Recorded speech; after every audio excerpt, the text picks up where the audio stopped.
Paano kung ang ilan sa pinakamapanganib na higante ng mundo ay hindi pala matatagpuan sa mga gubat o malalayong isla, kundi nakatago lang sa ilalim ng lupa na tinatapakan mo? Ngayong 2025, may mga tunay na bulkan na nagpapakita ng nakakabahalang senyales mula sa sunod-sunod na lindol na pumapalo sa record hanggang sa mga bitak sa lupa na bumubukas matapos ang daang taong pananahimik. At hindi ito kwento lang, dahil mayroong konkretong babala ito na kumpirmado ng siyensya. Pero bago natin simulan ang mga bulkan na nagpapakita ngayon ng mga nakababahalang senyales, huwag mo sana kalimutan na mag-subscribe para naman lagi kang updated sa mga ganitong uri ng video. Noong May 2025, muling nagpasabog ng isang matinding palabas ang Kilauea sa Hawaii, isa sa pinaka-wild na nakita sa mga nakaraang taon. Isang dambuhalang pagsabog ang nagpadala ng lava fountains na umabot ng mahigit 1,000 talampakan sa ere na mas mataas pa sa Eiffel Tower at doble ang taas ng Washington Monument. Bahagi ito ng episode 23 sa walang patid na serye ng pagsabog na nagsimula pa noong huling bahagi ng 2024. Halos 6 na oras na nagliyab ang kalangitan mula sa kumukulong lawa ng lava at ulap ng abo na umakyat ng mahigit 14,000 feet. Libu-libong turista at residente ang nanood mula sa ligtas na distansya, habang ang lava ay halos nilamon ang kalahati ng sahig ng bunganga, kinulayan ang gabi ng kulay orange at ito ay isang nakamamangha. Pero nakakatakot na paalala na ito ang isa sa pinakaaktibong bulkan sa buong mundo. At malayo pa ito sa katahimikan. Sa ilalim naman ng karagatang Pasipiko, mga 300 miles, mula sa baybayin ng Oregon, nakatago ang Axial Seamount, isang underwater volcano na tila unti-unting inihip parang lobo. Matagal na itong binabantayan ng mga siyentipiko at ayon sa kanila, malaki ang tsansang pumutok ito bago matapos ang 2025. Ang kakaiba rito, nasa ilalim ito ng dagat. Pero plano ng mga mananaliksik na i-livestream ang pagsabog sa unang pagkakataon sa kasaysayan. May mga sensor na nakapwesto at inaasahan nilang makuhanan ng real-time ang undersea eruption, kumukulong lava flows, mainit na ventilation, at mga snowblower plumes na nagpapakain sa kakaibang marine ecosystem. Parang eksena mula sa science fiction, pero totoong magaganap at nakatago lang sa ilalim ng alon. Ang Reykjanes Peninsula naman sa Iceland ay parang nawalan na ng preno.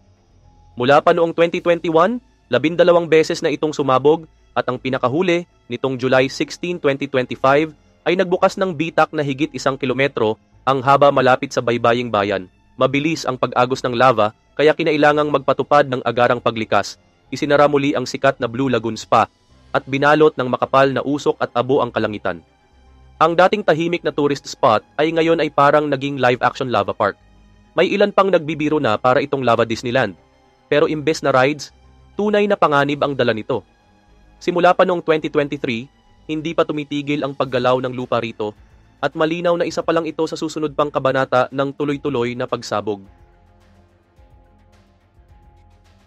Noong July 17, 2025 naman, sumabog ang Mount Lewotobi laki-laki sa Indonesia, nagpapakawala ng haliging abo na umabot ng mahigit 11 kilometers o halos 7 miles sa himpapawid.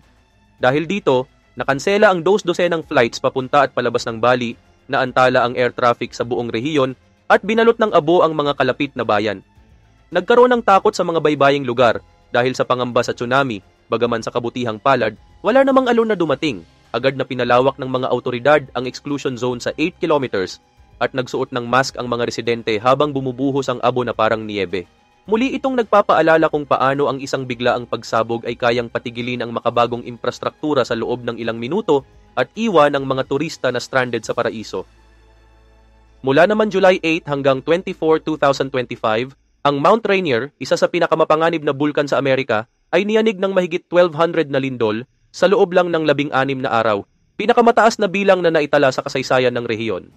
Ayon sa US Geological Survey, malamang ay dulot ito ng hydrothermal activity at hindi ng pag-akyat ng magma. Pero dahil sa sobrang dami ng pagyanig, hindi maiwasang magdulot ito ng matinding pag-aalala. Halos 800 sa mga lindol na ito ay masusing sinuri at ngayon ay naka-high alert na ang mga monitoring station para sa anumang pagbabago sa gas o init ng bulkan. Huling sumabog ang Rainier ilang siglo na ang nakalipas, pero kapag ito ay muling pumutok, posibleng matunaw ang mga glacier nito at magdulot ng malalakas na mud flow na aabot sa mga tirahan. Sa ngayon, puro ingay lang ang ginagawa nito, pero siguradong nakikinig ang mga siyentipiko. Mahigit 1 taon ng aktibo ang Canlaon Volcano, Pero nitong 2025, lalo itong tumindi. Noong April 8 at May 13, nagpakawala ito ng malalakas na pagsabog na nagpadala ng ulap ng abo na umabot ng halos 4,500 meters sa himpapawid at nagpakawala ng shockwave na yumanig sa buong paligid. Nagresulta ito sa mga wildfire, landslide at dambuhalang lahar, mga rumaragasang baha ng putik at bato mula sa bulkan na sumira sa mga tulay at kalsada. Mahigit 28,000 katao ang napilitang lumikas at isinara ang mga biyahe ng eroplano papasok at palabas ng rehiyon. Pagsapit ng July 2025, nananatiling hindi matatag ang bulkan at mahigpit pa rin ang ipinatutupad na danger zone. Ang dating tahimik na banta ay naging ganap na krisis at malayo pa ang katapusan nito. Noong January 2025 naman, tila tuluyang nawala sa sarili ang Mount Ibu sa isla ng Halmahera. Sa loob lang ng 19 days, naglabas ito ng nakakagulat na higit 1,000 pagsabog na katumbas ng mahigit 56 na beses kada araw. Halos walang tigil ang pag-agos ng lava habang makakapal na ulap ng abo ang umakyat ng hanggang 4 na kilometro sa langit. Paulit-ulit na umalingaw-ngaw ang malalakas na pagsabog sa mga kalapit na baryo, kaya napilitan ang mga autoridad na ilikas ang mga naninirahan sa paligid. Hindi ito isang malaking pagsabog, kundi isang sunod-sunod at mabilisang atake na tila walang katapusan.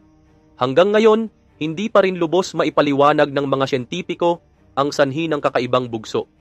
Pero malinaw na isa ito sa pinakamatinding serye ng pagsabog na naitala sa makabagong kasaysayan.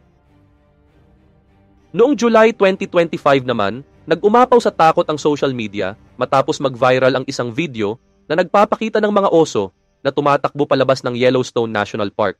Agad na kumalat ang chismis na malapit nang sumabog ang Yellowstone supervolcano at tulad ng inaasahan, nagpanik ang internet.